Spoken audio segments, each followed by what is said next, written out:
Hey guys, tonight we're diving deep into one of history's most uncomfortable truths, the reality of Victorian women's hygiene. And trust me, what you're about to hear will make you grateful for every modern convenience you've ever taken for granted. We think of the Victorian era as elegant, refined, proper. Images of ladies in flowing gowns, delicate tea parties, and pristine drawing rooms. But beneath those layers of silk and lace was a world of filth, disease, and practices so shocking they'll make your skin crawl. So before you settle in, take a moment to like the video if you enjoy these calm, late-night journeys into history. And tell me in the comments where you're listening from, and what time it is for you. It's always amazing to watch our nighttime community gathering from all across the world. Now dim the lights, adjust your pillow, and let the world soften a little around you. Tonight, we ease into a story that isn't just about the past.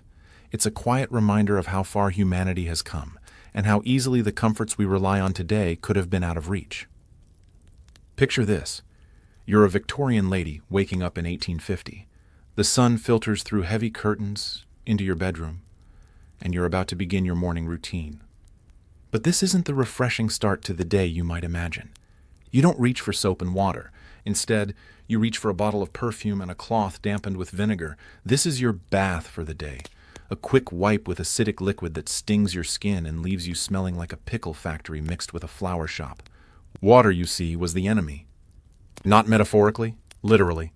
Victorian medical wisdom declared that water, especially cold water, was dangerous to women's delicate constitutions. Doctors warned that bathing too frequently could cause nervous disorders, weakness, and even madness.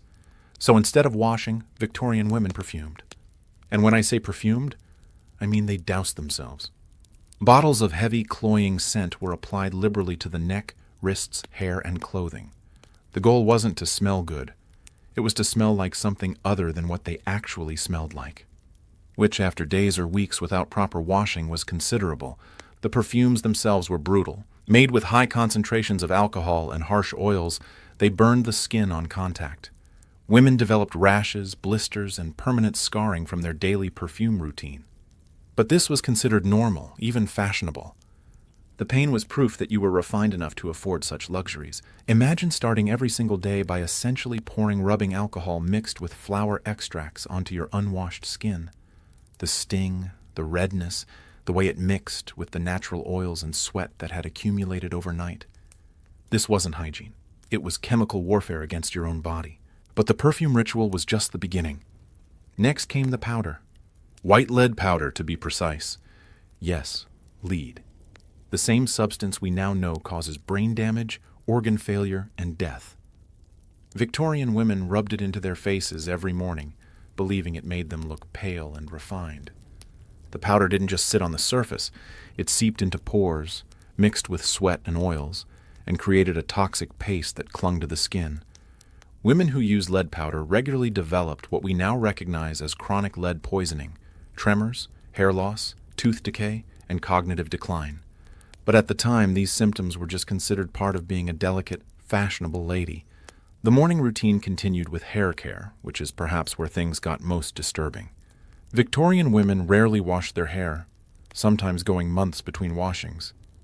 Instead, they used powders made from starch, chalk, and sometimes even ground-up bones to absorb oil and add volume. These powders attracted lice like magnets. Every Victorian woman, from the poorest servant to the richest duchess, had lice. It was so common that special combs were designed specifically for removing them, and women would spend hours each day picking insects out of each other's hair. The sound of lice combs scraping against scalps was as common in Victorian homes as the ticking of clocks. But here's where it gets worse. When the lice infestations became unbearable, some women would hold their heads over open flames, trying to burn the insects out of their hair. The smell of singed hair and burning lice filled Victorian bedrooms regularly. Women lost patches of hair, suffered burns, and sometimes set their entire heads on fire in desperate attempts to rid themselves of parasites. And through it all, they smiled, curtsied, and pretended everything was perfectly normal. Because admitting to any of these problems would have been social suicide. Better to suffer in silence than to acknowledge that beneath the elegant facade was a reality of pain, infestation, and slow poisoning. This was just the morning routine. The day hadn't even begun, and already these women had poisoned themselves with lead, burned their skin with alcohol, and possibly set their hair on fire. And they did this every single day, for their entire adult lives. Now that our Victorian lady has completed her morning ritual of self-poisoning, let's talk about the clothes she's about to put on. Because if you thought the hygiene routine was bad, wait until you hear about Victorian fashion. The average Victorian woman wore between 5 and 7 layers of clothing every single day. Starting from the skin outward, a chemise, drawers, corset, corset cover, bustle, petticoat, and finally the dress itself. Each layer trapped heat, moisture, and bacteria against the body, creating what can only be described as a walking incubator for disease. These clothes were rarely washed. A typical Victorian dress might be cleaned once a month if the woman was wealthy, once every few months if she wasn't. The undergarments fared even worse. Chemises and drawers were often worn for weeks at a time without washing. The fabric absorbed sweat, menstrual blood, urine, and every other bodily fluid you can imagine. The corset deserves special mention because it was perhaps the most horrifying piece of clothing ever invented. Laced so tightly that women couldn't breathe properly, corsets compressed the ribcage, displaced internal organs, and made it impossible to bend at the waist. But the real horror was what happened underneath. Corsets were never washed. They couldn't be. The whalebone and steel construction would be ruined by water. So women wore the same corset day after day, month after month, sometimes for years. The fabric lining absorbed sweat and oils until it became stiff and rank. The smell was so intense that perfume had to be applied directly to the corset just to make it bearable. Worse still, the tight lacing created pressure sores and open wounds where the corset rubbed against the skin. These wounds, constantly irritated and never allowed to heal, became infected. Pus and blood soaked into the corset lining, adding to the toxic stew of bodily fluids already trapped there. Women fainted regularly, not from delicate sensibilities, but from lack of oxygen and blood circulation. The phrase tight-laced wasn't just about fashion. It was about slowly suffocating yourself for the sake of an hourglass silhouette. But let's talk about what happened underneath all these layers. Victorian women didn't wear underwear as we know it. Instead, they wore drawers. Loose, open-crotched garments that provided no barrier between the body and the outer clothing. This meant that menstrual blood, urine, and vaginal discharge soaked directly into the petticoats and dress. Menstruation was perhaps the most horrifying aspect of Victorian women's lives. There were no sanitary products, no pads, no tampons, nothing. Women used rags, which they washed and reused, or sometimes just let the blood soak into their clothing. The smell was overwhelming, and the health risks were enormous. These menstrual rags were washed in cold water without soap, then hung to dry in dark, damp places where they never fully dried. They became breeding grounds for bacteria, leading to constant infections. Toxic shock syndrome, though not yet named, killed thousands of Victorian women who had no idea that their makeshift sanitary products were slowly poisoning them. The dresses themselves were architectural marvels of filth. The long skirts dragged through mud, horse manure, and human waste that filled Victorian streets. The hems of dresses were caked with excrement, and this filth was then tracked into homes, drawing rooms, and bedrooms. Women literally wore the sewage of the city on their clothing. Cleaning these massive dresses was nearly impossible. They were too heavy when wet, too delicate to scrub properly, and took days to dry. So instead of washing them, women would brush off the surface dirt and spray them with more perfume. The result was clothing that looked clean from a distance but was actually layered with months or years of accumulated filth. The weight of these clothes was crushing, literally. A fully dressed Victorian woman might be carrying 30 to 40 pounds of fabric, stays, and accessories. This weight, combined with the restrictive corsets, made simple activities like walking upstairs an ordeal.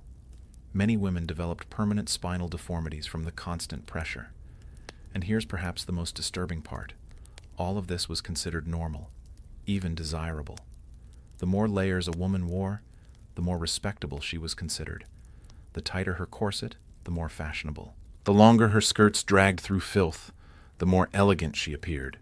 Victorian fashion wasn't just uncomfortable, It was a systematic torture device that women inflicted upon themselves daily, believing it made them more attractive and refined.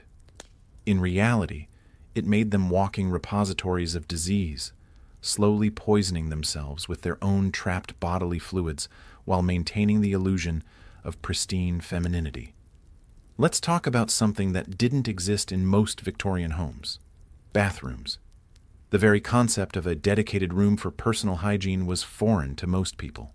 Instead, Victorian women dealt with their bodily needs in ways that would horrify us today. For urination, wealthy women used chamber pots, decorative ceramic bowls kept under the bed or in a cabinet. These pots were emptied once a day if you were lucky, less frequently if you weren't. The smell in Victorian bedrooms was overwhelming, a constant mixture of urine, perfume, and unwashed bodies. But chamber pots were a luxury. Most women simply relieved themselves wherever they could, behind bushes, in alleys, or in their own backyards. There was no toilet paper, so they used whatever was available: leaves, corn cobs, old rags, or sometimes nothing at all. The wealthy had slightly better options. Some grand houses had necessary rooms, small closets with a hole cut in a wooden seat that led to a pit below. But these weren't connected to any kind of sewage system. The waste just accumulated in pits that were emptied by night soil men, who came around periodically to shovel out the contents. Imagine the smell. Imagine the flies. Imagine sitting over a pit filled with months of human waste, trying to maintain your dignity while breathing through your mouth to avoid the stench. This was the height of Victorian bathroom luxury. For bathing, most Victorian women used a wash basin and pitcher in their bedroom. The water was cold. Heating water was expensive and time-consuming. Soap was harsh and expensive, made from animal fat and lye that burned the skin. Most women bathed once a week at most, and many went months between full baths. When they did bathe, it was often a family affair. The same bath water was used by multiple family members, starting with the father, then the mother, then the children in order of age. By the time the youngest child got in, the water was gray, cold, and filled with the dirt and oils of everyone who had used it before. The phrase, "Don't throw the baby out with the bathwater," comes from this practice. The water was so dirty by the end that you might actually lose a small child in it. But even this minimal bathing was controversial. Many doctors warned that bathing too frequently could cause illness, madness, or moral corruption. Some religious leaders preached that cleanliness was vanity, and that good Christians should focus on spiritual rather than physical purity. So most Victorian women went weeks or months without a proper bath, relying instead on what they called bird baths, quick wipes with a damp cloth. These cloths were rarely washed and were reused until they fell apart, becoming repositories of bacteria and disease. The lack of proper sanitation had devastating consequences.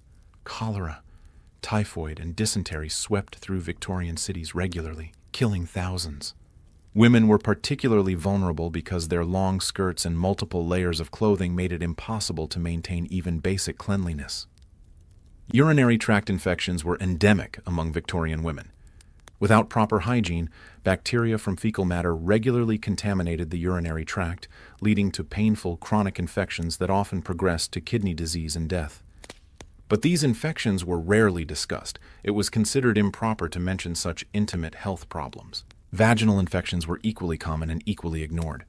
Without soap, clean water, or any understanding of bacterial contamination, women suffered from constant yeast infections, bacterial vaginosis, and other conditions that made their lives miserable. The smell was often overwhelming, masked only by heavy applications of perfume that made the problem worse by disrupting the natural bacterial balance. The irony is that Victorian society was obsessed with moral purity while ignoring physical cleanliness. Women were expected to be paragons of virtue while living in conditions that would be considered uninhabitable today. They were judged harshly for any perceived moral failing while being forced to endure physical conditions that were genuinely degrading and dangerous. This wasn't just about comfort, it was about survival. The lack of basic sanitation killed more Victorian women than war, accident, or violence. They died from preventable diseases, from infections that could have been avoided with soap and water, from the accumulated effects of living in their own filth. And through it all, they were expected to smile, to be gracious, to embody the ideal of feminine purity, while their bodies slowly succumbed to the effects of systematic neglect and ignorance. Now we come to perhaps the most horrifying aspect of Victorian women's lives: menstruation. In a society that couldn't even acknowledge that women had bodily functions, dealing with monthly bleeding was a nightmare of shame, pain, and danger. First, let's be clear about what Victorian women used during their periods. Nothing. There were no commercial sanitary products, no pads, no tampons. Women were expected to simply hold it in or let the blood soak into their clothing. The idea that menstruation was a natural bodily function that required management was considered vulgar and improper. Some women used rags, old pieces of cloth torn from worn-out clothing or bed sheets. These rags were folded and placed between the legs, held in place by nothing more than hope and tight clothing. They shifted, leaked, and provided minimal absorption. When they became saturated, women had to find private places to change them, often going hours with blood-soaked fabric pressed against their bodies. These rags were washed in cold water without soap, then reused month after month. They never got truly clean, becoming stiff and discolored with accumulated blood and bacteria. The smell was overwhelming, a mixture of old blood, unwashed fabric, and the infections that inevitably developed from using contaminated materials. Many women couldn't afford even these basic rags. They used whatever they could find: moss, leaves, old newspapers, or simply let the blood soak into their chemises and petticoats. The staining was permanent, and the smell was inescapable. But the physical discomfort was nothing compared to the shame. Menstruation was considered a curse, a punishment for Eve's sin, a monthly reminder of women's inherent impurity.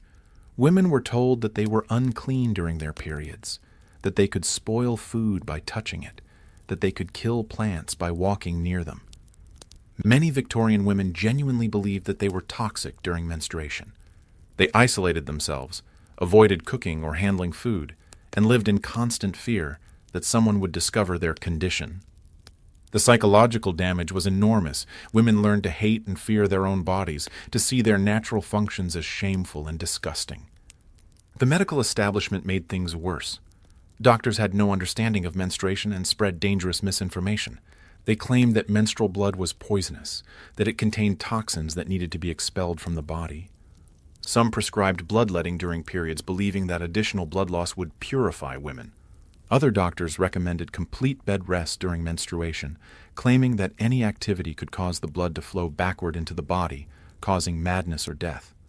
Women were told to avoid bathing, exercise, or even thinking too hard during their periods, as mental exertion could disrupt the flow and cause permanent damage. The reality was that most Victorian women were severely anemic from poor nutrition and repeated pregnancies. The additional blood loss from menstruation, combined with inadequate iron intake, left them weak, dizzy, and chronically exhausted. But this was seen as normal. Women were supposed to be delicate and frail. The infections were constant and devastating. Without proper hygiene or clean materials, bacteria flourished in the warm, moist environment created by menstrual blood and dirty rags. Pelvic inflammatory disease was endemic, often leading to infertility, chronic pain, and death from sepsis. Toxic shock syndrome, though not yet identified, killed thousands of Victorian women. The combination of dirty rags, poor hygiene, and the practice of leaving materials in place for hours created perfect conditions for bacterial overgrowth and toxin production. Women would suddenly develop high fevers, vomiting, and organ failure, dying within days of what seemed like a normal period. The social consequences were equally severe. A woman who leaked through her clothing was ruined socially. The stains were impossible to hide and impossible to explain away. Many women became recluses during their periods, refusing to leave their homes for fear of public humiliation. Young girls received no education about menstruation. Their first period was often a terrifying shock, with many believing they were dying or had been injured.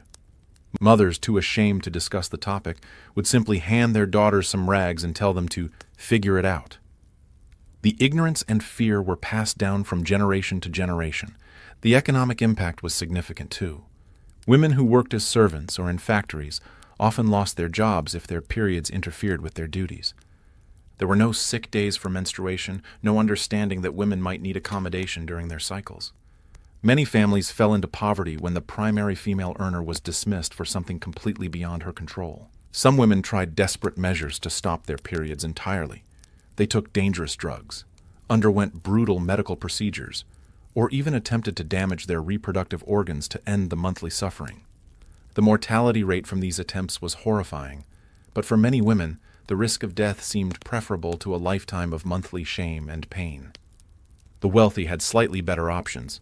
They could afford more rags, private spaces to change them, and servants to wash them. But even aristocratic women suffered from the same infections, the same shame, the same medical ignorance that plagued their poorer sisters. Perhaps most tragically, this suffering was completely unnecessary. Clean cloth, soap, and basic understanding of hygiene could have prevented most of the infections and complications. But Victorian society's refusal to acknowledge women's bodily functions, combined with medical ignorance and moral prudery, condemned millions of women to unnecessary pain, illness, and death. The monthly curse wasn't menstruation itself. It was a society that turned a natural biological process into a source of shame, suffering, and danger. Victorian women didn't just endure their periods, they survived them, month after month, year after year, carrying the physical and psychological scars for the rest of their lives. If you thought Victorian women's daily hygiene routine was horrifying, wait until you hear about their beauty treatments. In their quest for the pale, ethereal look that was fashionable, Victorian women literally poisoned themselves with substances that would be considered chemical weapons today. The ideal Victorian woman was supposed to look like she was on the verge of death, pale, thin, with dark circles under her eyes and a general air of fragility. To achieve this look, women used cosmetics that actually brought them closer to death with every application. Lead-based face powder was the foundation of Victorian beauty, literally and figuratively.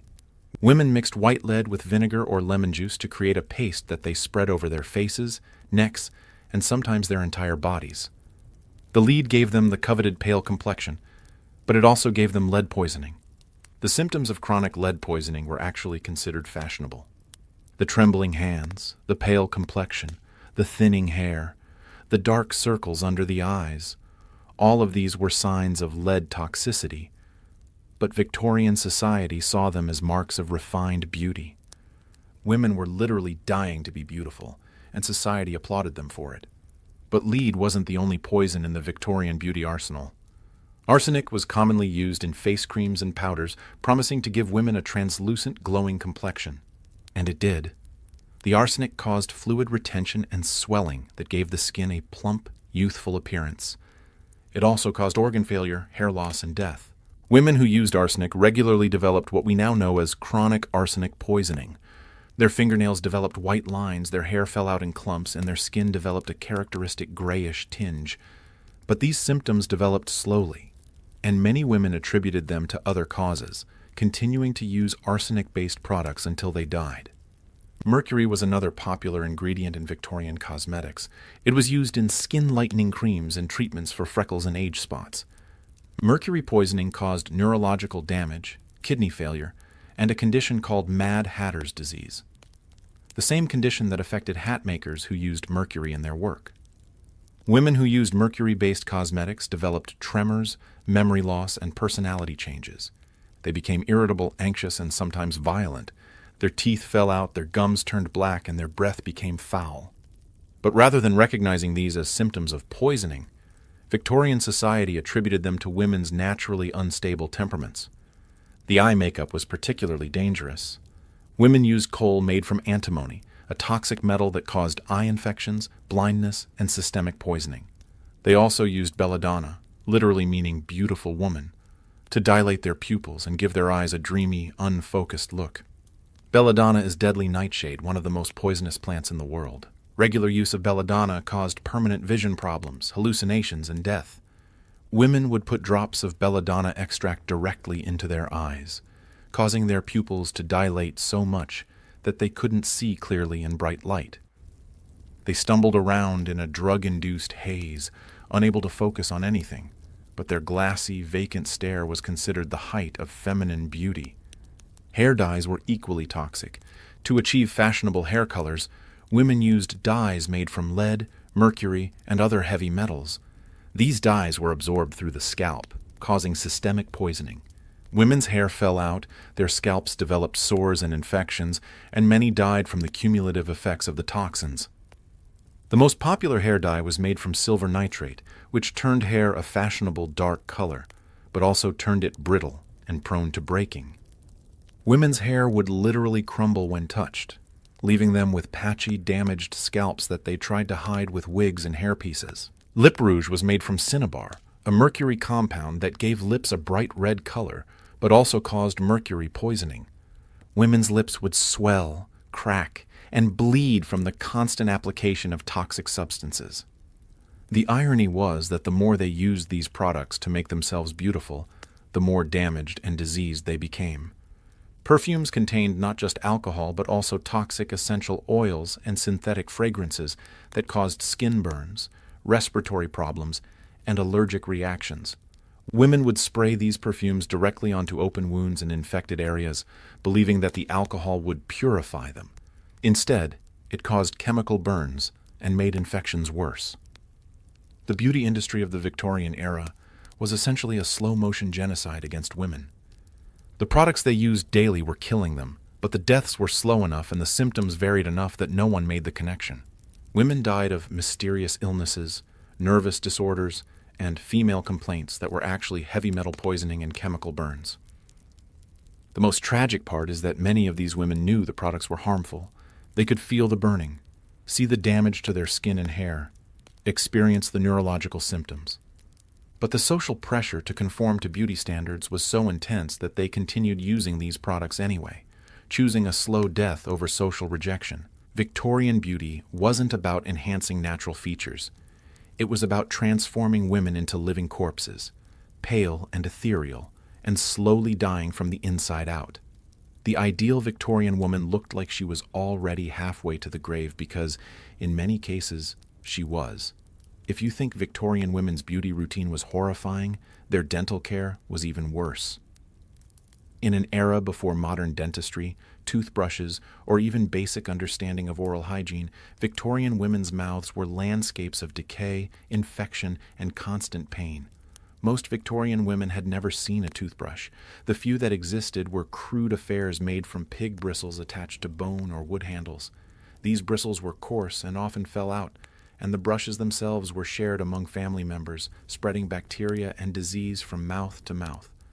Instead of brushing their teeth, Victorian women used whatever was available to clean their mouths. Some used rough cloths to wipe their teeth and gums, often causing more damage than good. Others used their fingers, rubbing salt, chalk, or even ground-up brick onto their teeth in an attempt to remove stains and debris. The toothpaste of the Victorian era was a mixture of chalk, salt, and sometimes ground-up bones or shells. This abrasive paste wore away tooth enamel, exposing the sensitive dentin underneath and causing excruciating pain. Women would rub this mixture onto their teeth with cloths or their fingers, essentially sandblasting their own mouths. Some Victorian women used more exotic tooth cleaning methods. Urine was considered an excellent mouthwash. Women would rinse their mouths with their own urine or that of family members, believing it would whiten their teeth and freshen their breath. The ammonia in urine did have some antibacterial properties, but it also caused chemical burns and made breath smell even worse. Others used acids like vinegar or lemon juice to whiten their teeth. These acids dissolved tooth enamel, causing permanent damage and extreme sensitivity. Women's teeth would become so sensitive that they couldn't eat or drink anything hot or cold without excruciating pain. The diet of Victorian women contributed to their dental problems. Sugar was becoming more common and affordable, but there was no understanding of its role in tooth decay. Women consumed increasing amounts of sugar in the form of sweets, cakes, and sweetened tea, feeding the bacteria in their mouths and accelerating tooth decay. The bread that formed the staple of most Victorian diets was particularly damaging to teeth. It was often made with sand and grit from the grinding stones, which wore down teeth like sandpaper. By the time most Victorian women reached their 30s, their teeth were worn flat from years of chewing gritty bread. Tooth decay was universal and devastating. Most Victorian women had multiple cavities, abscesses, and infected teeth. The pain was constant and excruciating, but there was little that could be done about it. Pain relief consisted of alcohol, opium if you could afford it, or simply enduring the agony. When teeth became too painful or infected to bear, the only option was extraction. Victorian tooth extraction was performed without anesthesia by barbers, blacksmiths, or anyone else who was willing to try. The dentist would use crude pliers or forceps to yank the tooth out, often breaking it in the process and leaving infected fragments in the jaw. Many women died from tooth extractions. The trauma of the procedure, combined with the inevitable infection that followed, killed thousands of Victorian women. Those who survived were often left with shattered jaws, permanent nerve damage, and chronic pain.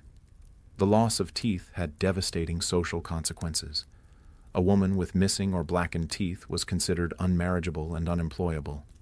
Many women became recluses, too ashamed of their appearance to leave their homes. Others wore crude dentures made from wood, ivory, or even teeth pulled from corpses. These early dentures were uncomfortable, ill-fitting, and often more trouble than they were worth. They caused constant pain, made eating difficult, and frequently fell out at inappropriate moments. The wealthy could afford dentures made from ivory or gold, but these were still primitive and uncomfortable. Some Victorian women tried to prevent tooth loss by tying their loose teeth to their healthy ones with thread or wire. This practice, called tooth splinting, often made the problem worse by spreading infection from diseased teeth to healthy ones. Women would walk around with their mouths full of thread and wire, unable to eat or speak properly. The breath of Victorian women was legendary in its foulness. The combination of rotting teeth, infected gums, and poor oral hygiene created breath so bad that it could clear a room. Women tried to mask the smell with strong perfumes, herbs, or alcohol, but nothing could completely hide the stench of decay. Gum disease was endemic among Victorian women. Their gums were swollen, bleeding, and infected, often receding so far that the roots of their teeth were exposed. The pain was constant, and eating became an ordeal of careful chewing and constant discomfort. Some women developed trench mouth, a severe form of gum disease that caused their gums to literally rot away. The smell was so bad that these women were often shunned by their families and communities. Many died from the systemic infections that resulted from the disease. The irony is that Victorian society placed enormous emphasis on women's appearance and refinement, but ignored the most basic aspects of health and hygiene. Women were expected to smile and be charming while their mouths were full of rotting teeth and infected gums. They were judged on their beauty while suffering from conditions that made them genuinely hideous. The dental nightmare of Victorian women wasn't just about pain and discomfort. It was about the systematic destruction of their health, their appearance, and their social standing. In a society that valued women primarily for their looks and their ability to please others, having bad teeth was a form of social death sentence. Now let's venture into the most private space of Victorian women's lives, the bedroom. If you thought their public hygiene was bad, what happened behind closed doors was infinitely worse. The Victorian bedroom wasn't a sanctuary of rest and cleanliness. It was a breeding ground for disease, parasites, and unspeakable filth. Victorian beds were not the clean, comfortable spaces we know today. The mattresses were stuffed with straw, horsehair, or feathers that were never cleaned or replaced. Over time, these materials became compressed, moldy, and infested with insects. The smell was overwhelming, a mixture of mildew, body odor, and decay that permeated the entire room. Bed sheets, when they existed at all, were changed infrequently. Wealthy families might change their sheets once a month. Poorer families might go months or even years without washing their bedding. The sheets absorbed sweat, blood, urine, and other bodily fluids, becoming stiff and discolored with accumulated filth. But the real horror was what lived in Victorian beds. Every bed was home to countless parasites, fleas, lice, bedbugs, and mites. These creatures fed on the sleeping occupants, leaving them covered in bites and rashes. The itching was constant and maddening, but scratching only made it worse, often leading to secondary infections. Bedbugs were particularly problematic. These blood-sucking insects hid in the mattress and bed frame during the day, emerging at night to feed on sleeping victims. Victorian women would wake up covered in bites, their sheets stained with blood from the feeding insects. The bugs multiplied rapidly, and once a bed was infested, it was nearly impossible to get rid of them. Some Victorian women tried to combat the bug problem by sprinkling their beds with various powders and potions. Mercury was a popular choice despite its toxicity. Women would dust their mattresses with mercury powder, not realizing they were slowly poisoning themselves with every breath they took while sleeping. Others used arsenic-based powders, believing they would kill the insects. These poisons did kill some bugs, but they also made the women sick. Many Victorian women suffered from chronic poisoning, from the very substances they used to try to make their beds more comfortable. The bedroom air was thick and stifling. Windows were kept closed to prevent bad air from entering, and heavy curtains blocked out light and ventilation. The result was a stagnant, oxygen-poor environment that bred bacteria and disease. Many Victorian women suffered from respiratory problems that were directly caused by the poor air quality in their bedrooms. Chamber pots were kept under the bed or in bedroom corners, adding to the foul atmosphere. These pots were emptied infrequently and cleaned even less often. The smell of urine and feces was a constant presence in Victorian bedrooms, masked only by heavy perfumes that made the air even more oppressive. The bedroom floors were often bare wood or covered with rugs that were never cleaned. These surfaces accumulated dust, hair, dead skin, and insect debris. Women would walk barefoot on these filthy floors, picking up bacteria and parasites that they then carried into their beds.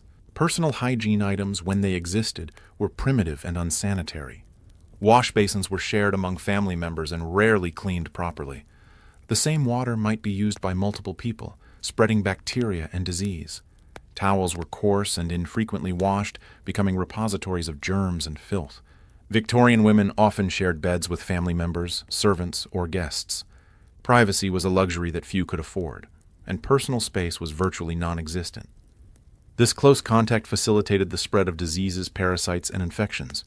Entire families would be wiped out by diseases that spread from person to person in the cramped, unsanitary sleeping arrangements.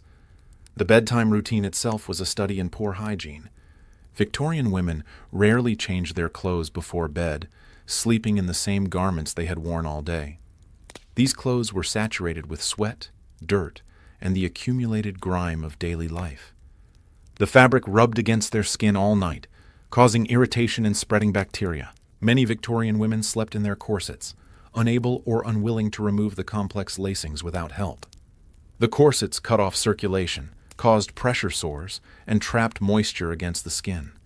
Women would wake up with deep red marks and sometimes open wounds where the stays had pressed into their flesh all night. The lack of proper ventilation in bedrooms created perfect conditions for tuberculosis and other respiratory diseases. Entire families would contract TB from sharing the same stale, infected air night after night. The disease spread rapidly in the close quarters, often killing multiple family members within months of the first infection. Pregnancy and childbirth in these conditions were nightmarish. Victorian women gave birth in the same filthy beds where they slept, surrounded by the same parasites and bacteria. There was no understanding of sterile conditions or the need for cleanliness during delivery. Many women died from infections contracted during childbirth, not from complications of the birth itself, but from the unsanitary conditions. Newborn babies were placed in the same contaminated beds as their mothers, exposed to all the same health hazards from their first moments of life. Infant mortality rates were staggering, with many babies dying from infections and diseases that could have been prevented with basic hygiene. The bedroom was also where Victorian women dealt with their most intimate health problems. Vaginal infections, urinary tract infections, and other gynecological issues were treated with home remedies that often made the problems worse. Women would douche with vinegar, alcohol, or even mercury solutions, causing chemical burns and disrupting their natural bacterial balance.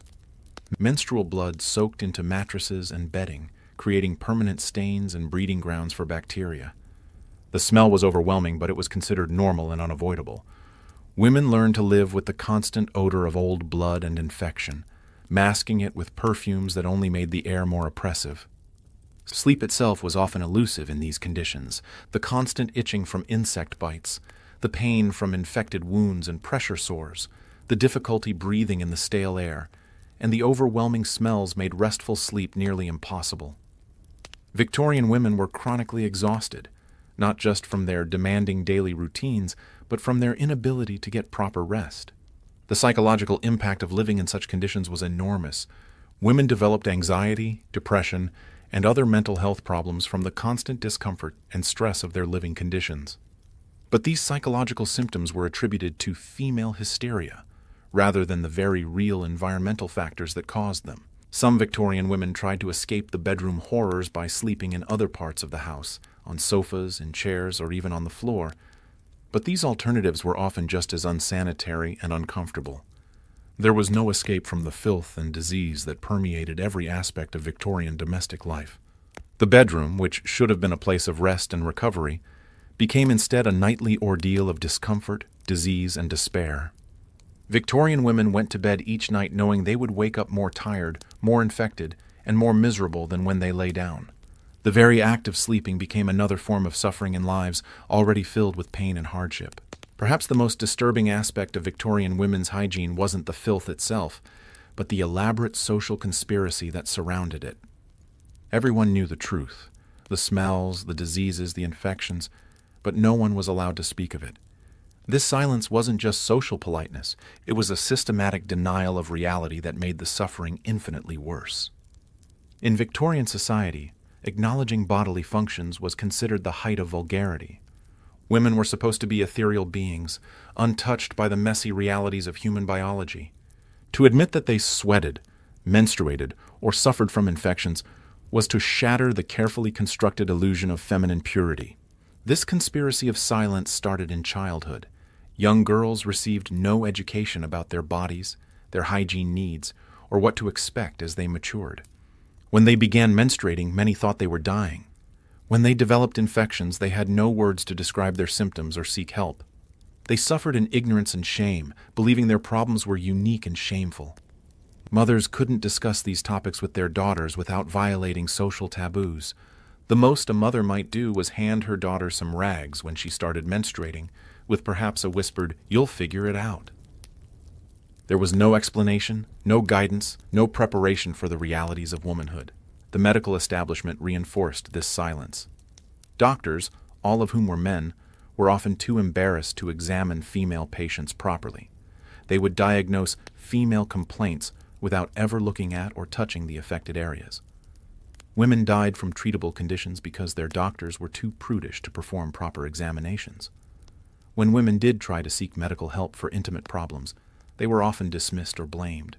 Vaginal infections were attributed to moral failings or excessive sexual desire. Urinary tract infections were seen as punishment for improper thoughts or behavior. The message was clear. If you were suffering, it was your own fault for being impure. The language itself was sanitized to the point of meaninglessness. Menstruation was the curse or being unwell. Vaginal discharge was female weakness. Infections were delicate conditions. This euphemistic language made it impossible to discuss problems clearly or seek appropriate treatment. Even among women, the silence was maintained. Friends and sisters couldn't share information about their bodies or their health problems. Each woman suffered alone, believing she was the only one experiencing these issues. The isolation was crushing, adding psychological torment to physical suffering. The conspiracy extended to the servants who witnessed the reality of their mistresses' lives. Maids who laundered blood-stained clothing, emptied chamber pots, and helped dress infected wounds were sworn to secrecy. They saw the truth behind the elegant facade, but were forbidden from speaking of it, even among themselves. This silence had deadly consequences. Women couldn't learn from each other's experiences or share solutions to common problems. Dangerous practices were passed down from generation to generation because no one could openly discuss better alternatives. Women died from ignorance that could have been easily corrected with honest conversation. The social pressure to maintain appearances was enormous. A woman who showed any sign of her bodily functions, a stain on her dress, an odor, a visible infection, faced social ruin. It was better to suffer in silence than to risk exposure and shame. Many women became recluses rather than risk public humiliation. The irony was that everyone was suffering from the same problems, but everyone pretended to be the only one. Ballrooms full of women with vaginal infections, dinner parties where every guest was battling lice, social gatherings where the air was thick with the smell of unwashed bodies and heavy perfume. but no one could acknowledge what everyone knew to be true. This denial created a bizarre alternate reality where the evidence of the senses was ignored in favor of social fiction. Women would sit in drawing rooms, breathing air thick with the smell of infection and decay, and discuss the weather or the latest fashions as if nothing was wrong. The ability to maintain this pretense was considered a mark of refinement. The conspiracy even extended to literature and art. Victorian novels and paintings depicted women as clean, pure, and ethereal, with no hint of the physical realities of their lives.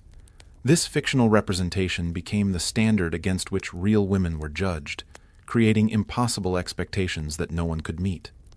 Religious leaders reinforced the silence by preaching that the body was sinful and that physical concerns were less important than spiritual ones. Women were told that their suffering was God's will, that their infections and pain were punishment for Eve's sin, and that complaining about their condition showed a lack of faith. The legal system also supported the conspiracy. There were no laws protecting women's health or requiring basic sanitation. Husbands had complete control over their wives' medical care and could prevent them from seeking treatment. Women had no legal recourse when their health was damaged by negligence or ignorance. Perhaps most tragically, the silence prevented any progress in understanding or treating women's health problems. Without open discussion of symptoms and conditions, medical knowledge stagnated. The same ineffective and dangerous treatments were used for generations because no one could openly evaluate their results or share better alternatives. The conspiracy of silence wasn't just about hygiene, it was about power. By making women's bodily functions shameful and unspeakable, Victorian society maintained control over women's lives and choices. Women who couldn't even discuss their basic health needs certainly couldn't advocate for their rights or challenge the system that oppressed them. This silence created a culture of shame that lasted far beyond the Victorian era.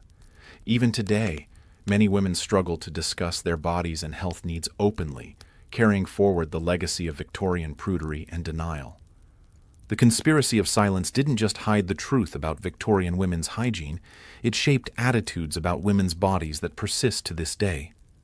Victorian fashion wasn't just uncomfortable or impractical, it was literally deadly. Every element of a Victorian woman's wardrobe was designed to harm her, from the toxic dyes in her clothing to the lead-weighted hems of her skirts. Fashion was a slow-motion suicide, carried out in the name of beauty and respectability. Let's start with the colors that Victorian women loved so much. Those brilliant greens, vibrant purples, and shocking pinks weren't achieved with harmless plant dyes. They were created with some of the most toxic substances known to humanity, applied directly to fabric that would spend all day pressed against women's skin. Shields green, a popular color for dresses and wallpaper, was made with copper arsenite, a compound so poisonous that it's now used as an insecticide. Women wearing green dresses were literally wearing poison, and the arsenic was absorbed through their skin with every movement. The more they sweated, the more poison entered their bloodstream. The symptoms of arsenic poisoning were mistaken for fashionable delicacy. The pale complexion, the trembling hands, the mysterious illnesses, all were signs that the dress was slowly killing its wearer. But Victorian society saw these symptoms as marks of refinement, encouraging women to wear even more of the deadly green fabric. Purple dyes were made with aniline, a coal tar derivative that caused cancer, liver damage, and neurological problems. The brilliant mauve that was so fashionable in the 1850s was literally carcinogenic. Women who wore purple regularly developed bladder cancer at alarming rates, but the connection wasn't made until decades later. Red dyes often contained mercury or lead compounds that caused heavy metal poisoning. The bright scarlet that was considered so elegant was achieved with cinnabar, a mercury sulfide that caused neurological damage, kidney failure, and death. Women's red dresses were slowly destroying their nervous systems. But the colors were just the beginning. The fabric treatments were equally toxic. To achieve the stiff, structured look that was fashionable, fabrics were treated with formaldehyde, lead acetate, and other chemicals that caused skin burns, respiratory problems, and systemic poisoning. The sizing used to give fabric's body and structure contained arsenic, lead, and mercury. Every time a woman moved, microscopic particles of these poisons were released into the air she breathed. Victorian women were literally breathing poison all day long, every day of their lives. The waterproofing treatments used on cloaks and outer garments were made with lead and mercury compounds. Rain would wash these toxins out of the fabric and onto the wearer's skin, causing chemical burns and poisoning. Getting caught in the rain while wearing a waterproof cloak could be a death sentence. The crinolines and bustles that gave Victorian dresses their distinctive shape were often made with steel hoops that rusted and cut into women's legs. The rust caused tetanus infections that killed thousands of women. Others died when their crinolines caught fire, trapping them in cages of burning fabric and metal. The weight of Victorian clothing was crushing, literally. A fully dressed woman might be carrying 30 to 40 pounds of fabric, stays, and accessories. This weight caused spinal deformities, muscle strain, and joint damage. Many Victorian women developed permanent disabilities from the sheer weight of their clothing. The long trains on fashionable dresses dragged through streets filled with horse manure, human waste, and industrial pollution. These trains became repositories of disease, tracking filth into homes and spreading infections wherever they went. The longer the train, the more prestigious the dress, and the more dangerous. The tight sleeves that were fashionable restricted blood circulation, causing nerve damage and muscle atrophy. Women's arms would go numb and weak from the constant constriction. Some developed permanent paralysis in their hands and fingers from wearing sleeves that were too tight. The high, tight collars that were considered elegant restricted breathing and blood flow to the brain. Women fainted regularly, not from delicate sensibilities, but from lack of oxygen. The phrase stiff-necked comes from the rigid collars that Victorian women wore, which literally made it impossible to turn their heads. Gloves were dyed with the same toxic chemicals as dresses, causing skin burns and poisoning through the hands. The tight fit restricted circulation, causing fingers to turn blue and numb. Many women developed permanent nerve damage in their hands from wearing gloves that were too tight and too toxic. Shoes were instruments of torture, designed to make feet appear smaller by crushing them into unnatural shapes. The pointed toes caused bunions, corns, and deformed bones. The high heels threw the spine out of alignment, causing back problems and pelvic disorders. Many Victorian women could barely walk by middle age due to foot deformities caused by their shoes. Jewelry wasn't safe either. Cheap costume jewelry was made with lead, mercury, and other toxic metals that caused skin reactions and poisoning. Even expensive jewelry often contained radioactive materials. Radium was considered fashionable and was used in watch faces and jewelry that glowed in the dark. Hair accessories were equally dangerous. Combs and pins were made with celluloid, an early plastic that was highly flammable. Women's hair would literally explode into flames if they got too close to a candle or fireplace. The smell of burning hair and melting plastic was common in Victorian homes. The most tragic part is that Victorian women knew their clothing was harming them. They could feel the burns from the dyes, see the damage to their skin, experience the difficulty breathing and moving. But the social pressure to conform to fashion was so intense that they continued wearing these deadly garments anyway. Fashion magazines and society leaders promoted these dangerous styles, knowing full well the health risks. The fashion industry profited from women's suffering, selling them clothing that was designed to harm them while convincing them it made them beautiful. Victorian fashion wasn't about beauty or elegance, it was about control. By forcing women to wear clothing that made them weak, sick, and dependent, society ensured that they couldn't challenge the system that oppressed them. A woman who could barely breathe or walk wasn't going to lead a revolution. The deadly fashion statements of the Victorian era weren't accidents or unintended consequences. They were systematic attempts to keep women weak, sick, and submissive. Every dress, every corset, every accessory was a weapon in the war against women's health and independence. If Victorian women thought they could escape their hygiene horrors by seeking medical help, they were tragically mistaken. Victorian medicine wasn't just ineffective, it was actively harmful, turning every attempt at treatment into a new form of torture. The medical establishment's approach to women's health was based on ignorance, prejudice, and a fundamental misunderstanding of female anatomy and physiology. Victorian doctors believed that women were inherently sick, weak, and mentally unstable. They saw menstruation as a disease, pregnancy as an illness, and any expression of female sexuality as a mental disorder. This worldview shaped every aspect of medical treatment, turning healing into harm and care into cruelty. The most common treatment for women's health problems was bloodletting. Doctors believed that women had too much blood and that regular bleeding would cure everything from headaches to hysteria. They would cut veins, apply leeches, or use cupping to drain blood from already anemic women, often causing them to faint or go into shock. The leeches used for bloodletting were kept in jars of stagnant water, breeding bacteria and parasites. When applied to patients, they often caused infections that were worse than the original problem. Many women died from sepsis caused by infected leech bites, but doctors continued to use them because they believed the treatment was scientifically sound. Purging was another favorite treatment. Doctors would give women powerful laxatives and emetics to cleanse their systems, causing violent diarrhea and vomiting that left them dehydrated and malnourished. The substances used for purging were often toxic. Mercury, antimony, and arsenic were common ingredients in Victorian purgatives. For gynecological problems, doctors prescribed douching with solutions that were more harmful than helpful. Carbolic acid, mercury chloride, and other caustic substances were injected into women's vaginas, causing chemical burns and destroying the natural bacterial balance. These treatments often caused permanent damage to the reproductive organs and made infections worse rather than better. The treatment for hysteria, a catch-all diagnosis for any woman who showed signs of distress, anger, or independence, was particularly barbaric. Doctors believed that hysteria was caused by a wandering womb that needed to be controlled through physical restraint and punishment. Women were subjected to ice baths, electrical shocks, and mechanical restraints that left them traumatized and broken.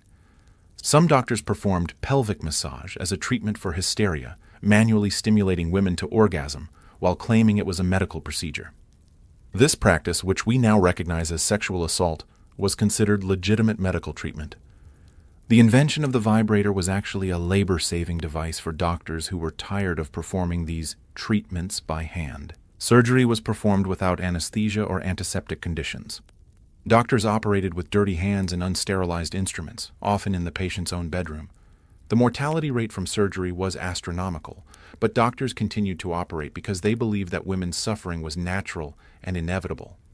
The most horrific surgical procedure was the removal of the clitoris and ovaries to cure masturbation and sexual desire. Thousands of women were mutilated in this way, often without their consent or even their knowledge. They were told they were having surgery to correct a female problem, only to wake up permanently damaged and unable to experience sexual pleasure. Pregnancy and childbirth were treated as diseases rather than natural processes. Pregnant women were confined to bed for months, weakening their muscles and making delivery more difficult. During labor, they were given chloroform or ether, which often caused respiratory depression and death. Many women died not from complications of childbirth, but from the medical interventions designed to help them. Doctors had no understanding of infection control or sterile technique. They would examine multiple patients without washing their hands, spreading diseases from one woman to another. Puerperal fever, a bacterial infection that killed thousands of new mothers, was actually spread by doctors who went directly from performing autopsies to delivering babies without washing their hands. The medications prescribed for women were often more dangerous than the conditions they were meant to treat. Laudanum, a mixture of opium and alcohol, was prescribed for everything from menstrual cramps to morning sickness. Many Victorian women became addicted to opium through their medical treatment, spending their lives in a drug-induced haze. Mercury was prescribed for syphilis and other sexually transmitted diseases, but the cure was often worse than the disease. Mercury poisoning caused neurological damage, kidney failure, and death. Women would lose their teeth, their hair, and their sanity from mercury treatment, but doctors continued to prescribe it because they had no other options. Arsenic was prescribed as a tonic for female weakness, slowly poisoning women while claiming to strengthen them. The pale, ethereal look that was considered fashionable was often the result of chronic arsenic poisoning from medical treatment. Women were literally being killed by their medicine. The diagnostic methods were primitive and often harmful. Doctors would probe women's bodies with unsterilized instruments, causing infections and injuries. They had no understanding of anatomy and often misdiagnosed serious conditions as female hysteria or nervous disorders. Mental health treatment was particularly cruel. Women who showed signs of depression, anxiety, or any deviation from expected behavior were often committed to asylums where they were subjected to cold water treatments, mechanical restraints, and isolation. Many sane women were driven insane by the treatments they received in these institutions. The medical establishment actively discouraged women from learning about their own bodies or seeking second opinions. Women who questioned their doctors or sought alternative treatments were labeled as difficult or hysterical. The message was clear: submit to medical authority or be branded as mentally ill. Perhaps most tragically, many of the conditions that Victorian women suffered from were easily preventable or treatable with basic hygiene and nutrition. Urinary tract infections could have been prevented with proper washing. Anemia could have been treated with iron supplements. Infections could have been cured with cleanliness and rest, but instead of addressing these simple solutions, doctors prescribed complex and dangerous treatments that made everything worse. The medical madness of the Victorian era wasn't just about ignorance, it was about control. By keeping women sick, weak, and dependent on medical authority, the establishment maintained power over their lives and choices. A woman who was constantly ill and under medical supervision couldn't challenge the system or demand better treatment. The legacy of Victorian medical madness lasted well into the 20th century. Many of the attitudes and practices that harmed Victorian women continued to influence medical treatment for decades. Even today, women's health concerns are often dismissed or minimized, echoing the Victorian belief that women's suffering is natural and inevitable. The medical establishment that was supposed to heal Victorian women instead became another source of suffering and oppression. In seeking help for their hygiene-related health problems, women often found themselves subjected to treatments that were worse than the original conditions, trapped in a system that profited from their pain and ignorance. If the hygiene conditions for adult Victorian women were horrifying, the situation for children was even worse. Young girls were thrust into this world of filth and disease with no preparation, no protection, and no understanding of what was happening to their bodies. They suffered not just from the same conditions as their mothers, but from additional horrors unique to childhood in this era of systematic neglect. Victorian children were considered miniature adults, expected to endure the same harsh conditions without complaint. There was no concept of child-appropriate hygiene or special care for developing bodies.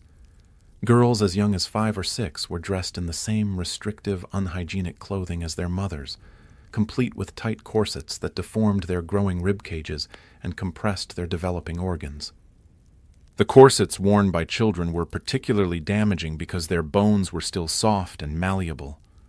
The constant pressure caused permanent deformities, curved spines, compressed lungs, and displaced organs that would affect them for the rest of their lives. Many Victorian women's health problems in adulthood could be traced back to the corsets they were forced to wear as children. Young girls received no education about their bodies or what to expect as they matured. When they began menstruating, often as early as age 12 or 13, it was a terrifying shock. Many believed they were dying or had been injured. Their mothers, bound by social taboos, could offer little comfort or explanation beyond handing them some rags and telling them to manage. The lack of proper menstrual care was even more devastating for children than for adults. Their smaller bodies couldn't handle the blood loss as well, and they were more susceptible to infections. Many young girls developed severe anemia, stunting their growth and development. Others died from infections that could have been easily prevented with basic hygiene. School conditions made everything worse. Victorian schools, when they existed at all, were overcrowded, poorly ventilated, and completely lacking in sanitary facilities. Children sat in classrooms thick with the smell of unwashed bodies, sharing desks and books that were never cleaned. Disease spread rapidly through these environments, with entire schools being decimated by outbreaks of typhoid, cholera, and other preventable illnesses. There were no school nurses, no health education, and no provisions for children who became ill during the day. A girl who started menstruating at school had no recourse but to sit in her own blood until the day ended, facing the humiliation of stained clothing and the whispers of classmates who had no understanding of what was happening. The playground was a breeding ground for parasites and disease. Children played in dirt contaminated with human and animal waste, picking up worms, lice, and other parasites that they then brought home to their families. The concept of washing hands after playing or before eating was completely foreign. Children went from handling filthy objects directly to eating their meals with the same unwashed hands. Lice infestations among children were so common that they were considered normal. Entire classrooms of children would sit scratching their heads, the sound of fingernails on scalps creating a constant background noise. Teachers would sometimes inspect children's heads, but there was little they could do beyond sending the most severely infested children home, which often meant they simply missed their education rather than receiving treatment. The treatments for childhood lice were as dangerous as the infestations themselves. Children's heads were doused with kerosene, turpentine, or mercury-based solutions that caused chemical burns and poisoning. Some parents would shave their daughters' heads completely, leaving them bald and humiliated. Others would use fine-toothed metal combs so aggressively that they scraped the scalp raw and bleeding. Childhood diseases that are now easily preventable or treatable were death sentences in the Victorian era. Scarlet fever, diphtheria, and whooping cough swept through communities, killing children by the thousands. The lack of basic hygiene accelerated the spread of these diseases, turning minor outbreaks into major epidemics. The diet of Victorian children was woefully inadequate, consisting mainly of bread, porridge, and whatever scraps were available. Malnutrition was endemic, leaving children weak and susceptible to disease. Rickets, caused by vitamin D deficiency, was so common that bowed legs and deformed spines were considered normal variations rather than signs of disease. Child labor added another layer of horror to the hygiene crisis. Young girls worked in factories, mines, and mills where they were exposed to toxic chemicals, dangerous machinery, and appalling sanitary conditions. They worked 12-hour days in environments thick with dust, fumes, and industrial waste, then returned home to the same unsanitary conditions that plagued all Victorian women. Factory girls developed lung diseases from breathing cotton dust, metal filings, and chemical vapors. Their hands were stained with dyes and chemicals that caused permanent skin damage. Many developed cancers and other diseases that wouldn't manifest until adulthood, if they lived that long. The psychological impact on children was enormous. They grew up believing that constant discomfort, pain, and illness were normal parts of life. They learned to hide their suffering, to never complain about their conditions, and to accept that their bodies were sources of shame and disgust rather than wonder and pride. Young girls internalized the message that their bodily functions were shameful and disgusting. They learned to hate their own bodies, to see menstruation as a curse, and to believe that their natural functions made them unclean and unworthy. This psychological damage lasted their entire lives, affecting their relationships, their self-esteem, and their ability to advocate for their own health needs. The mortality rate among Victorian children was staggering. In some areas, more than half of all children died before reaching adulthood. Many of these deaths were directly attributable to the poor hygiene conditions. Infections that could have been prevented with soap and water, diseases that could have been avoided with basic sanitation, and complications from conditions that were considered normal and inevitable. Orphanages and workhouses, where many children ended up, were even worse than family homes. These institutions were overcrowded, underfunded, and completely lacking in basic sanitary facilities. Children slept dozens to a room, sharing beds and blankets that were never washed. They ate from communal bowls that were rarely cleaned, spreading disease with every meal. The clothing provided to institutional children was made from the cheapest, most toxic materials available. The dyes were harsh and caustic, causing skin burns and allergic reactions. The fabric was coarse and irritating, causing constant chafing and sores. Children wore the same clothes day and night, week after week, until they literally fell apart. Perhaps most tragically, the children who survived these conditions often grew up to perpetuate the same cycle of neglect and ignorance with their own children. They had no knowledge of better ways to live, no understanding of hygiene or health, and no resources to make changes, even if they wanted to. The suffering of Victorian children wasn't just a byproduct of the era's poor hygiene. It was a systematic form of abuse that society not only tolerated, but actively promoted. Children were seen as expendable, their suffering acceptable, as long as it didn't interfere with adult comfort or social conventions. The children's suffering reveals the true moral bankruptcy of Victorian society, a civilization that could dress itself in elegant clothes and speak of refinement while allowing its children to live in such conditions was fundamentally corrupt. The pretty pictures of Victorian childhood, clean children in white dresses playing with hoops and dolls, were pure fantasy, hiding a reality of disease, neglect, and systematic cruelty. While Victorian ladies suffered from their own hygiene horrors, there was one group of women whose suffering was even more intense and completely invisible to history: the servants. These women, not only endured the same filthy conditions as their mistresses, but they were also responsible for managing everyone else's dirt, disease, and bodily functions. They lived in a special hell of servitude, where their own hygiene needs were completely ignored while they were expected to maintain the illusion of cleanliness for their employers. Servant quarters were located in the worst parts of Victorian houses, basements, attics, and other spaces that were poorly ventilated, inadequately heated, and completely lacking in privacy. Multiple servants shared single rooms, sleeping in beds that were little more than straw mattresses on wooden frames. These rooms were breeding grounds for disease, with tuberculosis, typhoid, and other infectious diseases spreading rapidly through the cramped quarters. The servants' day began before dawn and ended well after midnight, leaving no time for personal hygiene even if facilities had been available. They were expected to be clean and presentable when serving their employers, but they had no means to achieve this cleanliness. They washed in cold water from shared basins, using harsh soap that burned their skin and left their hands cracked and bleeding. Laundry maids faced the worst conditions of all. They spent their days handling the filthy, disease-ridden clothing and bedding of their employers, washing items soaked with blood, urine, feces, and infected discharge. They worked in steamy, poorly ventilated laundry rooms, breathing air thick with the vapors from harsh chemicals and the stench of human waste. The washing process itself was brutal. Servants had to heat enormous vats of water over open fires, then scrub the filthy items by hand using lye soap that ate away at their skin.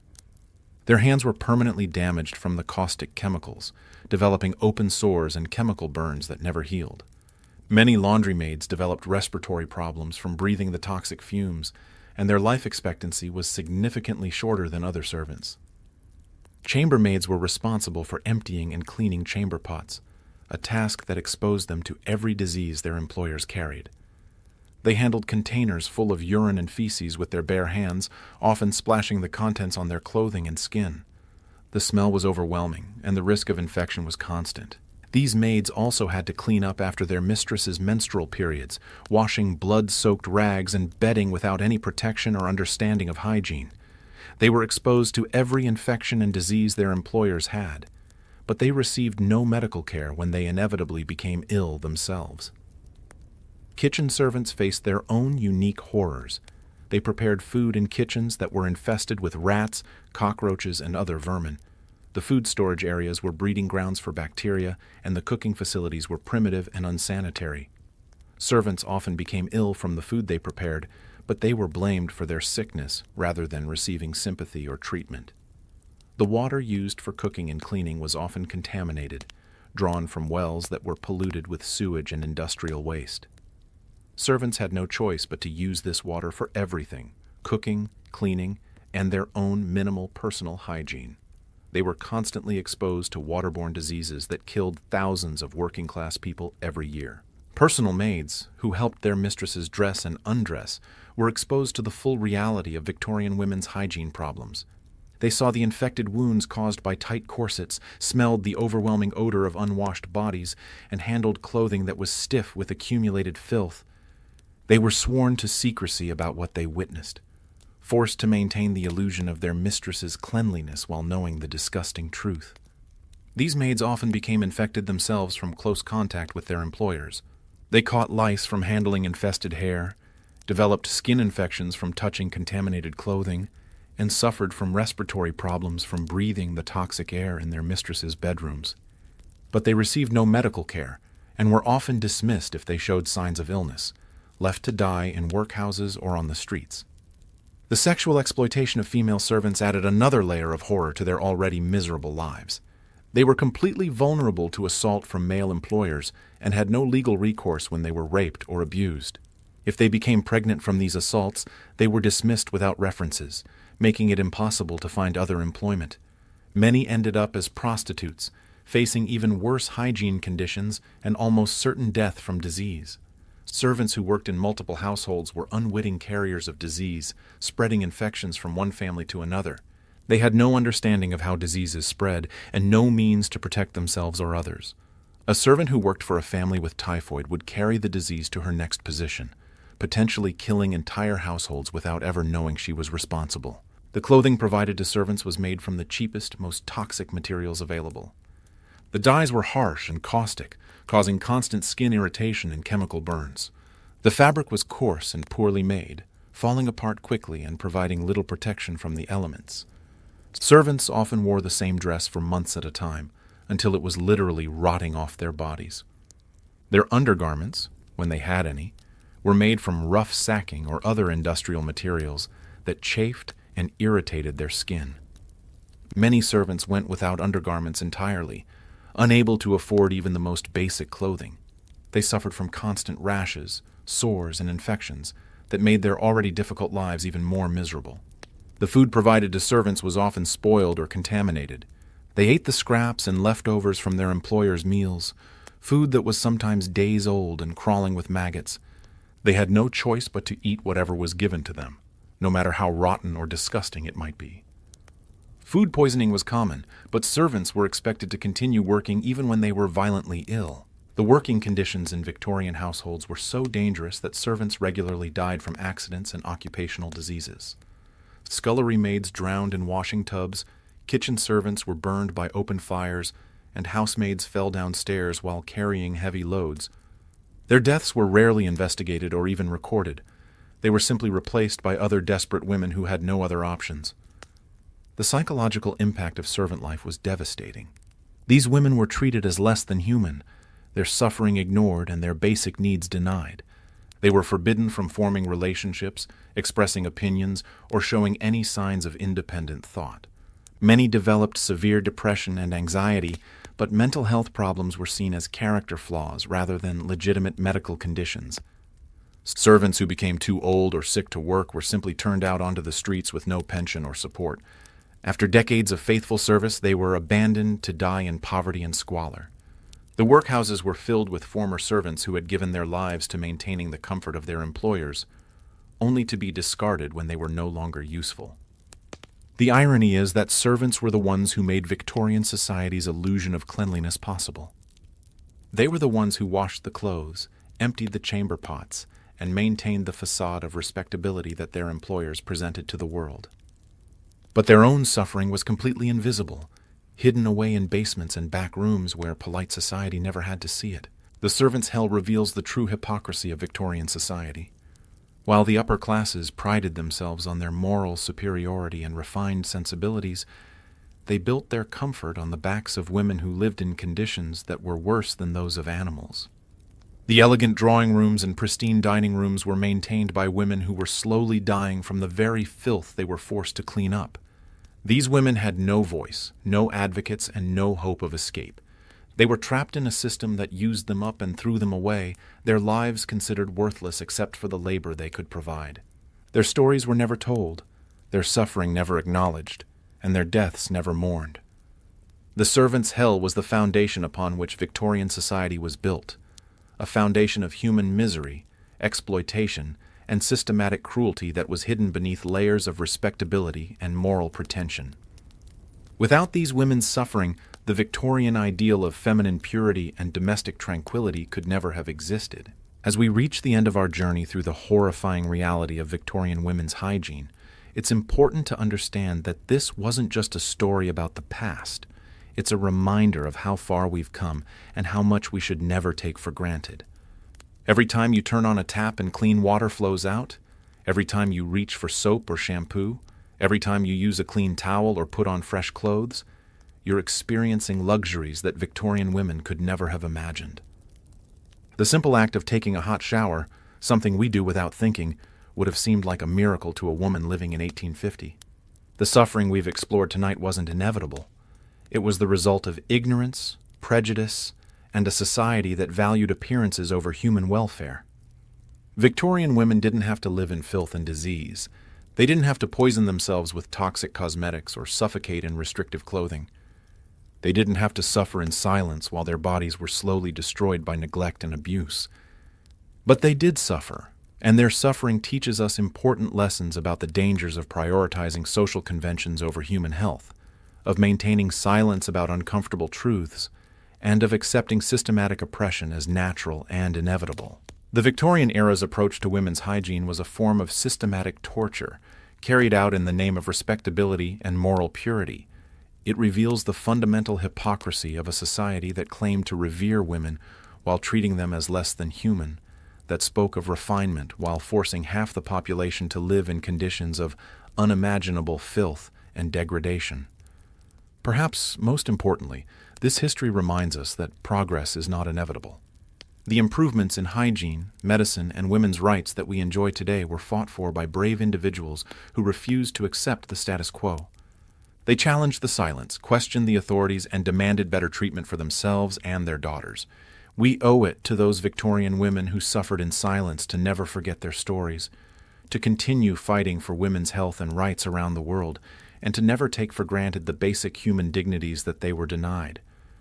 The next time you complain about modern inconveniences, remember the Victorian woman who started her day by rubbing lead powder into her face, spent her afternoon in a corset that was slowly crushing her organs, and ended her day sleeping in a bed full of parasites. Remember that the clean, healthy life you live is a privilege that billions of women throughout history never experienced. Their suffering was real, their pain was immense, and their stories deserve to be told. Not to shock or disgust, but to honor their memory and to remind us that the fight for human dignity and basic health care is never finished. Thank you for joining me on this difficult but important journey through one of history's darkest chapters. May their stories inspire us to never stop fighting for a world where no woman has to suffer as they did. Sleep well, knowing that you live in an age of miracles that Victorian women could never have dreamed of. And remember, every bar of soap, every clean glass of water, every comfortable bed is a victory over the darkness of the past. Good night.